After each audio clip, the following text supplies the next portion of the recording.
Buenos días, compañeros y compañeras.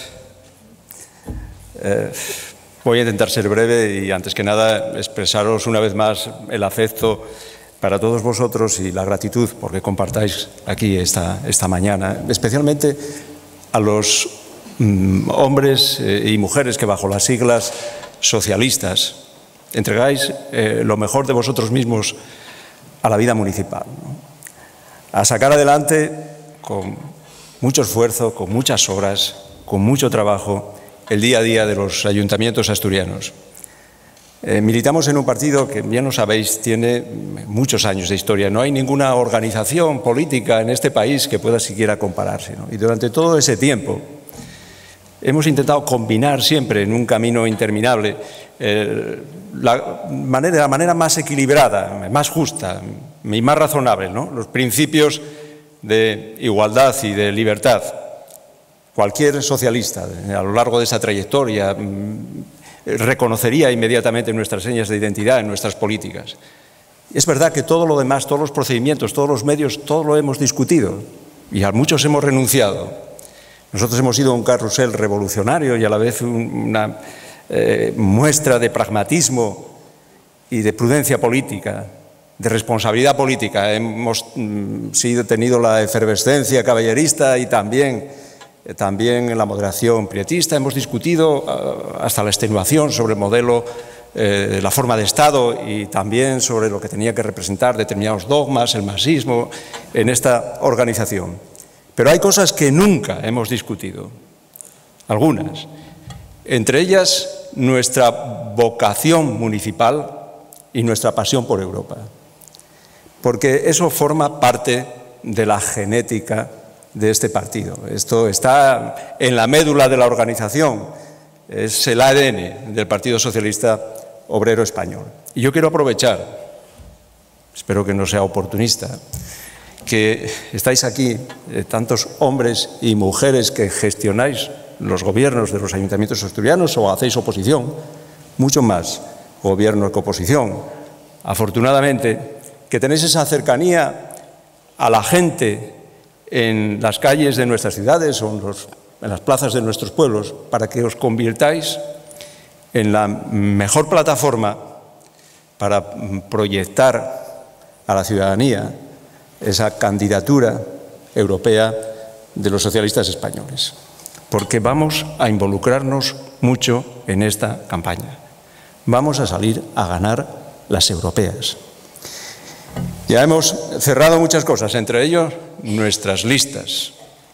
Otros no, otros están ahí deshojando la margarita en una especie de purgatorio de tensas esperas que a veces dan ganas de mandarle un poco de valeriana, ¿no? Pero allá ellos. Nosotros tenemos nuestras listas, tenemos nuestros candidatos, tenemos un candidato asturiano, Antonio Masí, que es una persona experta que conoce muy bien Europa. Y nosotros, que lo conocemos a él, sabemos que Europa también conoce a Antonio Masí, ¿no?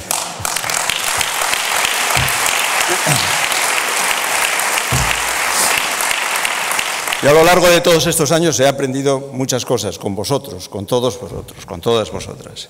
También de Antonio. Algunas cosas ya las he contado, ¿no? Algunas viéndole cómo actuaba al principio, ¿no? Sabiendo que, sobre todo en el debate interno, él me enseñó que la mejor manera de desarmar a un adversario era abrazarlo. Pero también una vez me dijo, recuerdo, me dijo, en políticas, seguramente porque pensaba con razón que mi carácter es menos expansivo que el suyo, ¿no? En política hay una cosa peor a que hablen mal de ti, que no hablen. Y desde luego de Antonio Masí se habla mucho y afortunadamente se habla bien.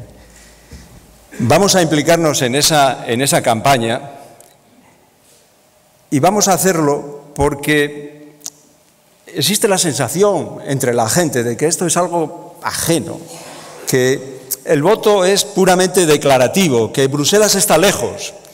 Y no es verdad, es posible que Bruselas esté lejos, pero lo que allí se dice, lo que allí se hace, lo que allí se decide y lo que allí se vota tiene una incidencia muy importante, una fuerte incidencia en la vida de los que estamos aquí. Y hay que tener claro que los que allí dicen o los que allí hacen o los que allí votan depende de lo que digamos, de lo que hagamos y sobre todo de lo que votemos aquí. Tenemos que ser conscientes además de la situación que estamos viviendo y que hay malestar europeo entre nuestros votantes también, entre las clases medias, las clases trabajadoras, los jóvenes, esos jóvenes que se han endeudado y que ahora ven frenadas sus expectativas de futuro, tienen más incertidumbre como consecuencia de la crisis económica, ¿no? Hay malestar europeo, hay malestar por la manera en la que se está construyendo Europa. Y hay que preguntar quién construye Europa. ¿Quién envió, Antonio, la directiva Bolkestein, que si no se reforma hubiera sido una auténtica catástrofe social? ¿O quién mandó al Parlamento la directiva para la ampliación de los horarios laborales? Es la derecha, que tiene mayoría, quien está construyendo o destruyendo Europa. El proyecto europeo de la derecha no es solo una renuncia a las políticas socialdemócratas o a las políticas de bienestar. Es una renuncia a cualquier política, a cualquier ciudadanía, a cualquier poder democrático que controle el mundo del dinero y el mundo de la economía. Ahora hay que decirlo porque la derecha española nunca ha sido europeísta. Mañana Aznar nos va a decir en una revista cuáles son sus medidas para salir de la crisis. Ya las sabemos y tenemos que recordarlas y tenemos que recordar aquella etapa bélica en que íbamos poco menos que a la conquista de Babilonia. Lo que hablaba Aznar sobre los mercados era la sacrosanta libertad de los mercados. Quería la libertad de los mercados, pero ¿mercados libres para qué?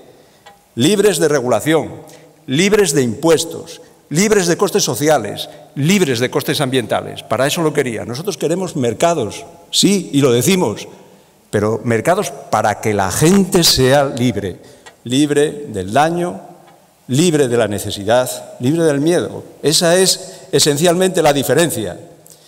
Es verdad que tenemos una crisis económica muy dura y un drama. Las cifras del paro hoy mismo nos lo dejan claro, nosotros somos sensibles de eso. Pero no como el Partido Popular, que le interesa una crisis social porque de eso entiende que se derivaría una crisis política. Nosotros queremos evitar, no por la crisis política, sino la crisis social, por los propios trabajadores. Que sepan, los que están esperando ver pasar el cadáver de los gobiernos socialistas como consecuencia de esta crisis, que es lo único que les interesa, que hubo etapas no tan lejanas en el tiempo en la que tuvimos que gobernar también con altas tasas de paro. Y lo hacíamos además con unas políticas de reconversión industrial que se tuvo que hacer y ahora se reconoce que aquello debió de ser así, que provocaban una fuerte hostilidad, eran muy impopulares y sin embargo ganábamos las elecciones. Ganamos las elecciones porque hacíamos otras políticas de protección de los trabajadores, políticas de protección de los trabajadores o de prejubilaciones que siempre, de manera sistemática, eran combatidas con la derecha. Si quieren comparar los modelos que nos plantean, que recuerden que para ellos la vieja Europa era lo antiguo y lo que había que estimular era el vínculo atlántico y el modelo americano. Hay que recordarlo, porque además la gente se suele olvidar. Se suelen olvidar, sobre todo, nos olvidamos de las palabras, pero no nos olvidamos de las imágenes y de los gestos. Y los gestos en política tienen mucha importancia. Mucha. Hay a veces un mundo de significado político en un gesto. Pensar, no hay mucha diferencia entre esa mano de Obama posada sobre el hombro del presidente de España y aquellos dos presidentes también de España y el presidente Bush con los pies encima de la mesa de un rancho de Texas. Eso es lo que hay que trasladar, esas imágenes, esos gestos que indican dónde estaba cada uno y dónde están ahora. ¿Qué lecciones nos van a dar? Si hay que comparar, pensemos que ahora que la crisis, que no se circunscribe a España, que todo el mundo sabe sus causas y su carácter global, ¿qué ocurre con un trabajador que pierde su empleo y tiene que buscar uno y lo encuentra menos remunerado en Europa? que no tiene que sentir angustia porque haya la misma disminución de su salario, esté en relación con la calidad de su sanidad. Y si pierde el empleo, están protegidos y aquí nos vamos a encargar de que sigan estándolo. Y si necesita conciliar su vida laboral y familiar, es el gobierno, es el Estado, es lo público quien tiene que proveer de geriátricos para los padres, para los mayores, o de guarderías para los hijos. Esa es la diferencia que está entendiendo Obama y que, sin embargo, no entiende. Yo creo que nunca va a entender la derecha española. Mirad, Europa es ahora mismo un magma al que hay que dar forma. Tenemos que decidir, se va a decidir qué es lo que queremos hacer juntos y qué vamos a hacer separados, solos. Es decir, cuánta Europa y, sobre todo, qué Europa. Y eso no es algo que podamos dejar en manos de la derecha. Hace 30 años, y aquí se ha hablado de esto, llegamos a los ayuntamientos españoles tras 4 décadas de desierto. Y desde aquellos balcones municipales vimos una España en la que no era posible divorciarse, en la que no existía el aborto, en la que no había estructuras colectivas de sanidad, de educación o de pensiones de carácter universal. Por citar 5 cosas que hicimos siempre con la oposición de la derecha. Bien, pues eso que hacíamos, eso que había aquí, o que había que hacer aquí, era lo que ya estaba en Europa, lo que se había hecho en Europa.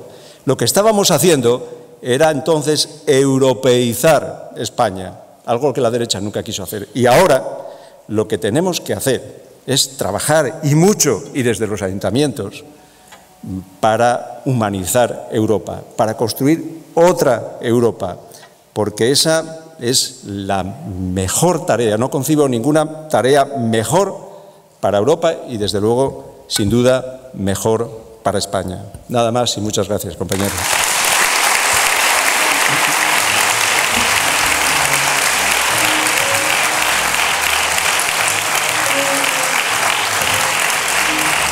Os dejo con un compañero muy querido, la persona además que se dedica a intentar permanentemente tener actualizada esa conciliación entre libertad e igualdad de los socialistas españoles. Con Jesús Caldera. Muchas gracias.